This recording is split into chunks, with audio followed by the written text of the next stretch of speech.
Como todos los lunes, aquí estamos para darle ampliación y desarrollo a el rápido y corto mensaje que compartimos el pasado sábado en nuestra sección La Perla. En esa ocasión titulamos, estoy hablando de antier, titulamos Ostracismo,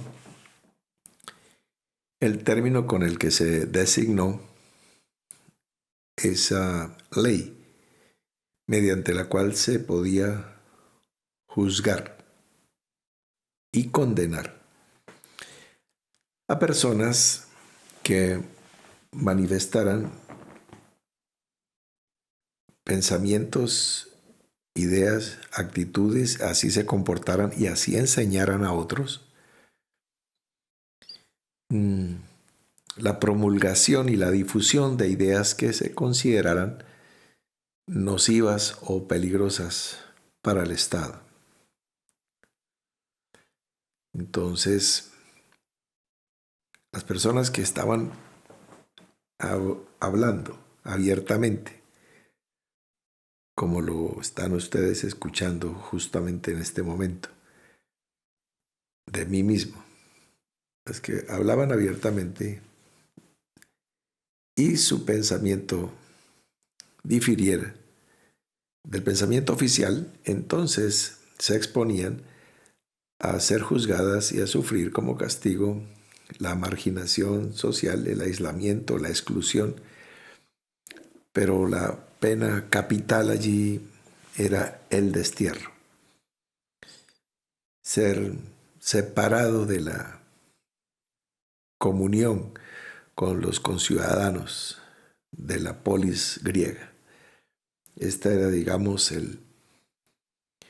la máxima pena por cuanto allí nace precisamente el concepto de la democracia, de la interacción social, de tal manera que se tomaran decisiones sumando las individualidades de un colectivo. Este es uno de los aportes, de los tantísimos aportes del pensamiento griego al mundo occidental. Entonces, bueno, se tomó el nombre de ostracismo y lo mencionamos en nuestra sección La Perla, precisamente por cuanto la ostra es el estuche natural de la perla. Exactamente. El que quiera encontrar perlas, el cazador de perlas, es una persona que se sumerge en el mar y busca las ostras, no busca las perlas, porque las perlas no están por ahí. Están las ostras y las ostras tienen una apariencia un poco tosca. En su interior está la preciosidad del nácar, hecho joya. Bueno, entonces, ostracismo por cuanto la ostra es el animal y este animal no emite ningún sonido. Y pues precisamente era para acallar, para silenciar al condenado y dejarlo tan mudo como una ostra. Ese es el primer concepto.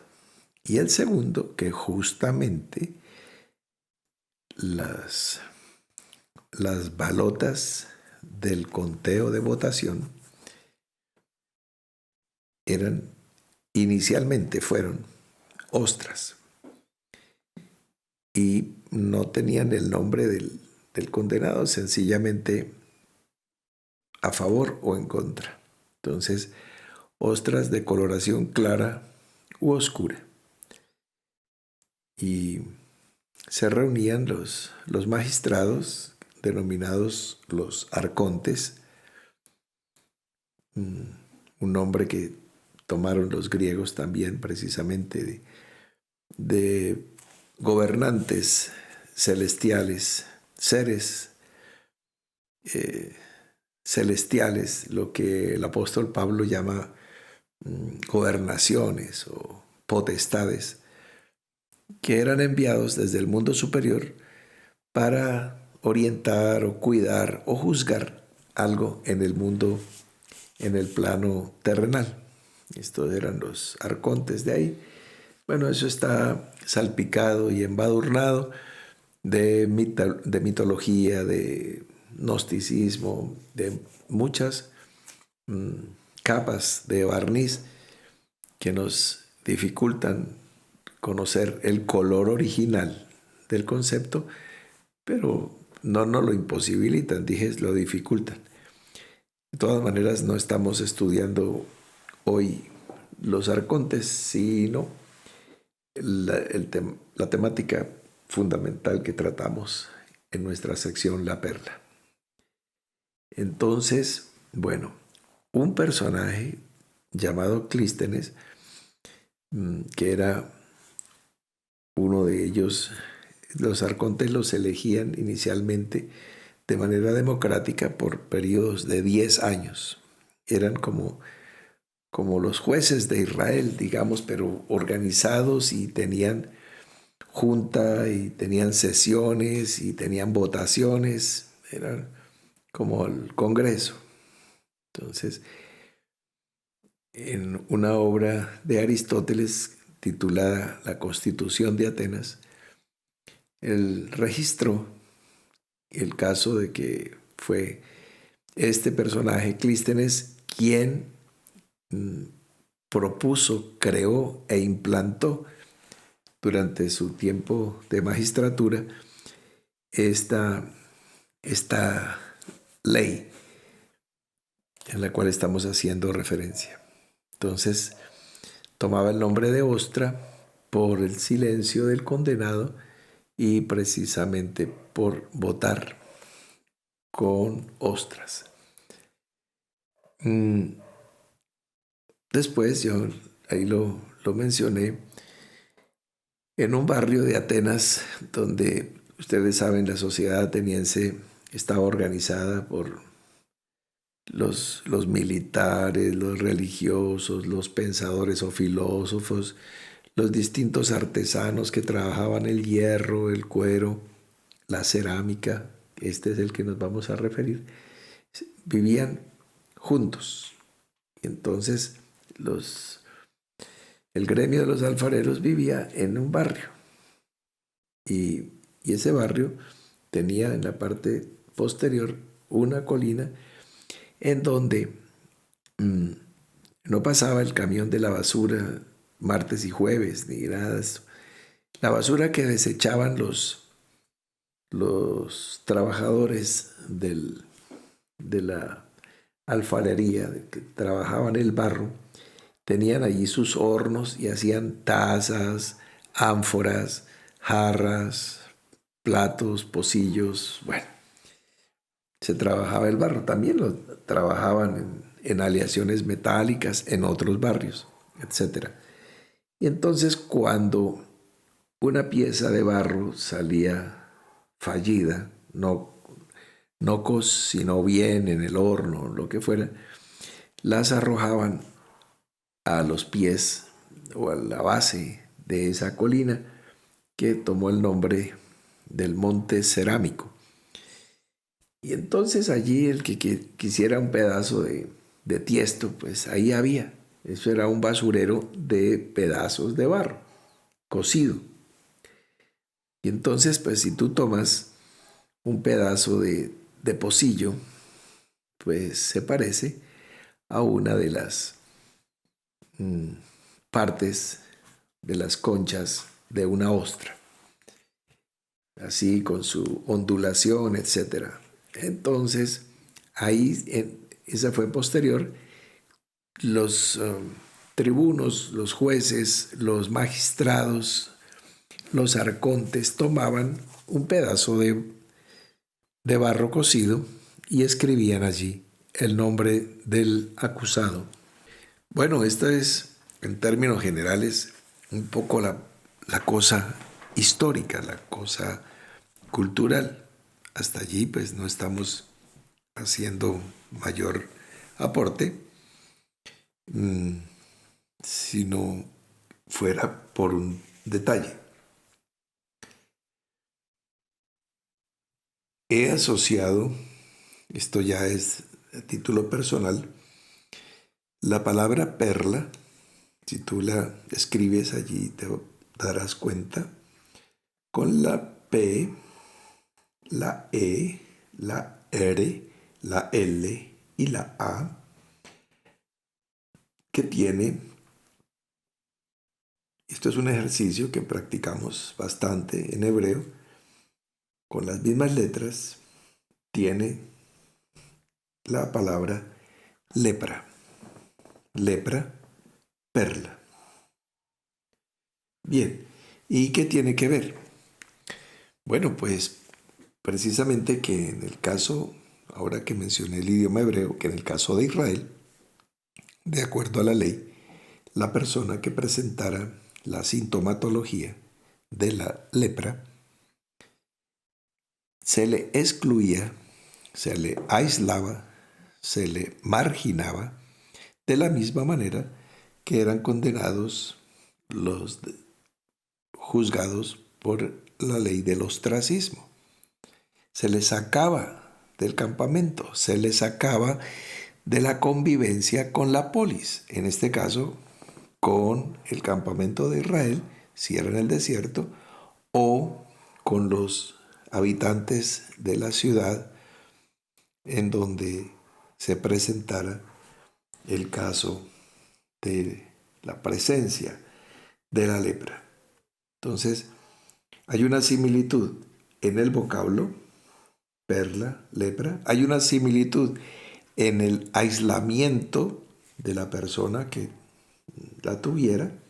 En el otro caso era por hablar algo que no convenía. O sea, la shonjara, o sea, la lengua diabólica, pero en Grecia, y entonces lo sacaban, lo separaban de la comunión. ¿Van viendo la cantidad de parecido? Bueno, entonces, bien, este es un poco el contexto por lo cual introdujimos esta temática en la perla de este sábado. Ahora, cuando estudiamos la ley del leproso, estudiamos el concepto, claro, Zarat, Metzorá, que era lepra, leproso, pero allí no encontrábamos la luz. La luz la encontramos en dos palabras que así como lepra y perla tenían esa similitud y las mismas letras con un pequeño cambio. Eran las palabras Mahalá y Mejilá. Mahalá, que es la enfermedad, y Mejilá, que es la forma que Dios nos regala para ser sanos de la enfermedad, que es el perdón. Mahalá, Mejilá. Cuando nosotros perdonamos, cuando nosotros nos perdonamos, cuando nosotros limpiamos nuestro corazón con respecto a cualquier persona que nos haya afectado, hecho daño o que sencillamente no nos gusta, nos irrita, nos fastidia. Hay personas que a otras les molesta su sola presencia, cómo se ríen, cómo caminan o cómo se visten. Dicen, uy, no, es que no me lo soporto. Bueno, pero no le ha hecho nada. Pero esa resistencia, esa espina irritativa que significa para alguien, otra persona, debe sanarse, debe tener un tratamiento de mejila, de perdón, que es que perdón no necesariamente incluye que tenga que haber un daño o una afectación grave. Sencillamente existen en los círculos, en los coes oscuros del corazón, de muchas personas, grupos que lo conforman, de seres que no quieres tener cerca y que si de ti dependiera no quisieras que llegaran al reino de los cielos, porque tendrías que compartir con ellos, con esas personas. Entonces, si de ti dependiera, tú dirías, oh Señor, déjame un ratico en la portería mientras yo filtro unos cuantos y ahí sí voy a hacer del reino de los cielos algo maravilloso, algo paradisíaco. Pero no, es conforme al corazón de Dios, no conforme al corazón del hombre que está cargado, viciado con tanta cosa de la pasada manera de vivir. Independientemente de lo que se describe en el libro de Levítico sobre la purificación de la lepra, etc., quizás no coincida con lo que el doctor Hansen, ese médico noruego que logró aislar e identificar lo que se vino a conocer después como Mycobacterium leprae, que es la lepra como tal cual la conocemos. Es posible que cuando la escritura nos habla de los leprosos, es posible que muchos de ellos, o quizás todos, no tuvieran lepra, sino tuvieran alguna serie de enfermedades, de psoriasis, pitiriasis, ciertas dermatitis seborreicas, infecciones superficiales de la piel, alergias, manchas blancas. Bueno, pues doctores tiene la Santa Madre Iglesia y médicos tiene la Nueva Iglesia. Hipomelanosis. Bueno, ya se verá porque separaban al leproso unos días y regresaba y ya no tenía la lepra y podía entrar al campamento. Cuando aparece la Mycobacterium leprae, no tiene ese comportamiento, pero no importa, la enseñanza se mantiene intacta, no importa. Sí, se llama lepra o lupra o lopra o lapra, no importa, para lo que Dios tiene para enseñarnos. Es Mahalá, una tipología, una figura del pecado en general. O sea, el pecado en general fue tipificado, representado por la lepra, así como el mal fue representado, digamos, tradicionalmente por un animal, por un reptil, la serpiente. Y ya queda el estereotipo. Muy bien. Entonces, el pecado, el perdón. Primero, pues el perdón de Dios para nosotros, el perdón de pecados. Mejilá. Y nosotros tenemos que perdonar como fuimos perdonados y para ser perdonados. La esencia de la sanidad de la enfermedad es el perdón, de la enfermedad del pecado y de la ley del pecado, que es la ley del pecado y de la muerte. Entonces, con la vara con que medimos, vamos a ser medidos. Si medimos con el perdón, vamos a recibir perdón. Así termina la oración que se conoce como el Padre Nuestro. Porque si vosotros no perdonáis a los que os ofenden, tampoco vuestro Padre Celestial os perdonará vuestras ofensas. Esto es, claro, esta es la esencia del Evangelio. Muy bien, entonces, Esto es un, un periplo. Estamos dándole una vuelta. Voy a sumarle algo que no tiene que ver con la antigua Grecia ni con el antiguo Israel. Tiene que ver con el antiguo ministerio que ya cumple 44 años de este servidor que les habla. Entonces, en 2 ocasiones de mi vida, haciendo la obra en lo que se denominó en un momento dado el territorio colombiano Oriente, la Regional Oriente. Y entonces, la Regional Oriente tenía 3 ciudades capitales que eran Valledupar, Bucaramanga y Cúcuta. Eso se denominó por allá en finales del siglo XX, era la Regional Oriente. Yo fui ministro misionero en la Regional Oriente. Bueno, hasta ahí eso es historia antigua y medieval. En una ocasión, en la ciudad de Bucaramanga, salí, vivíamos allí con la hermana Nora, había comprado un apartamento en la ciudad, yo había comprado otro y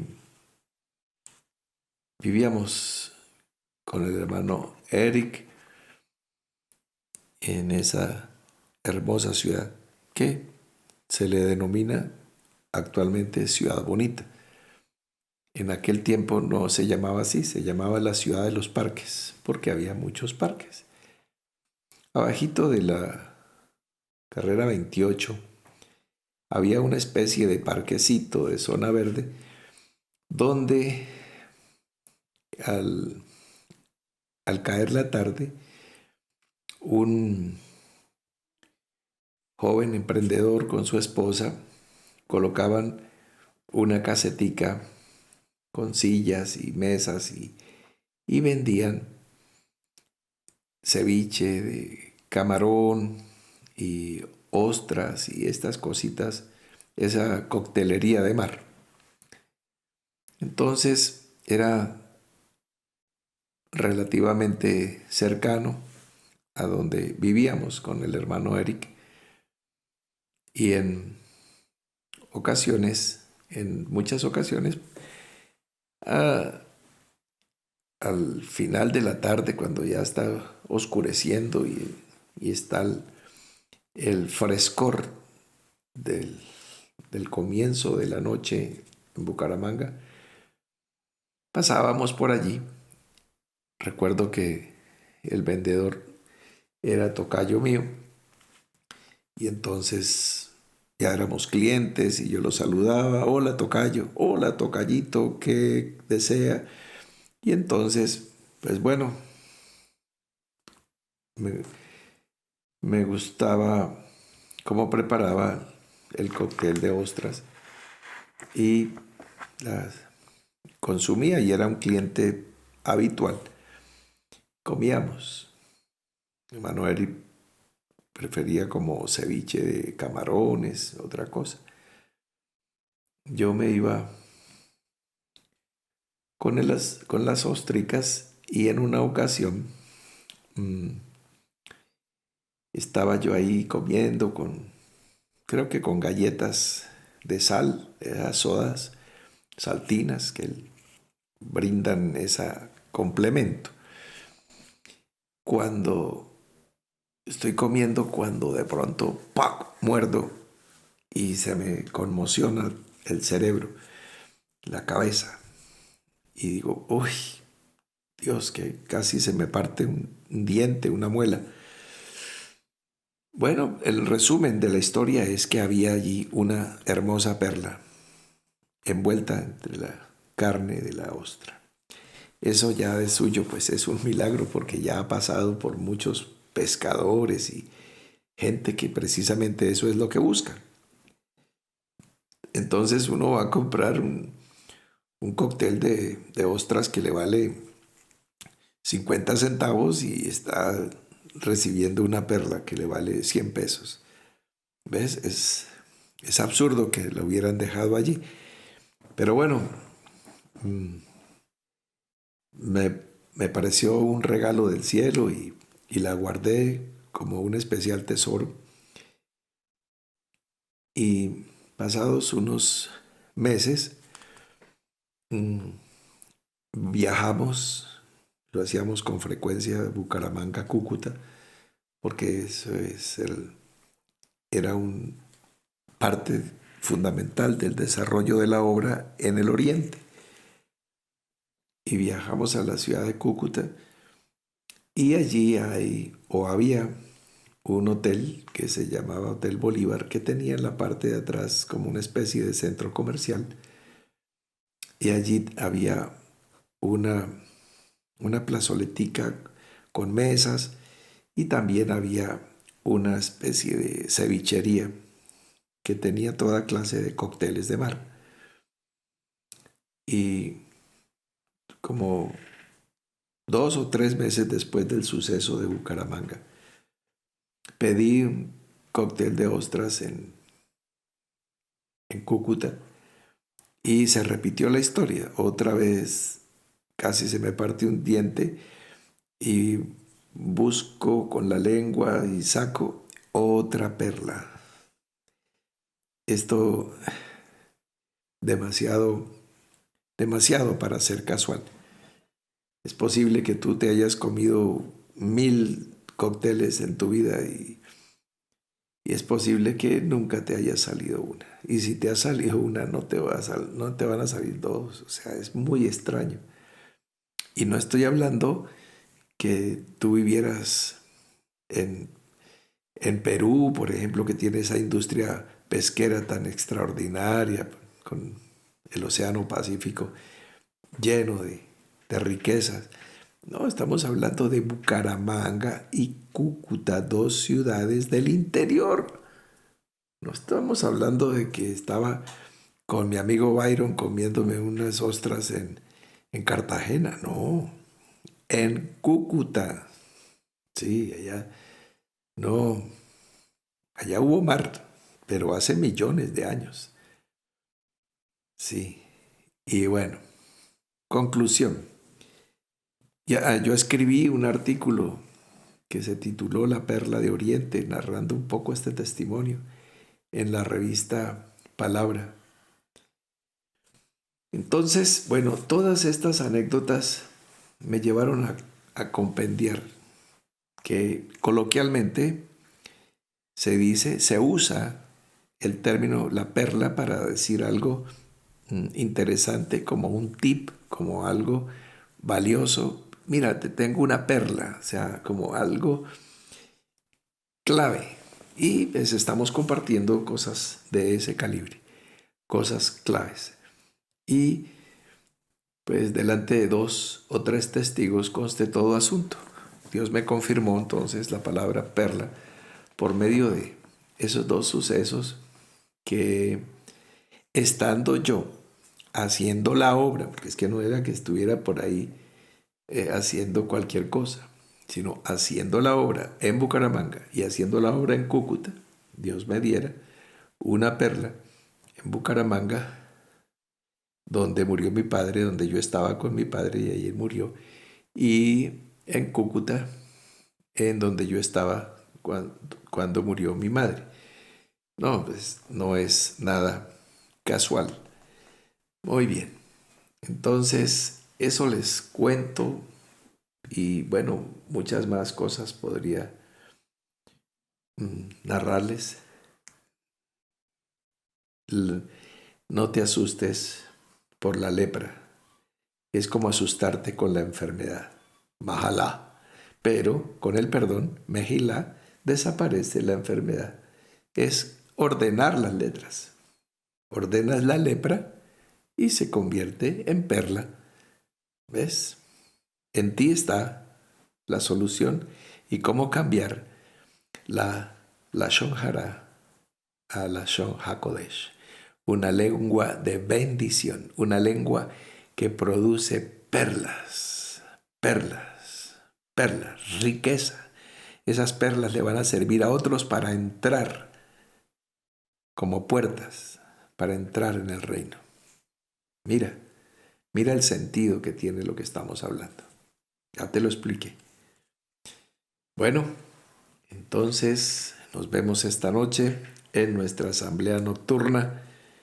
Cada día estamos mejorando en todo y no vamos a parar hasta alcanzar la medida que el Señor nos puso. Fuerte abrazo para todos. Para todos. Hasta la noche.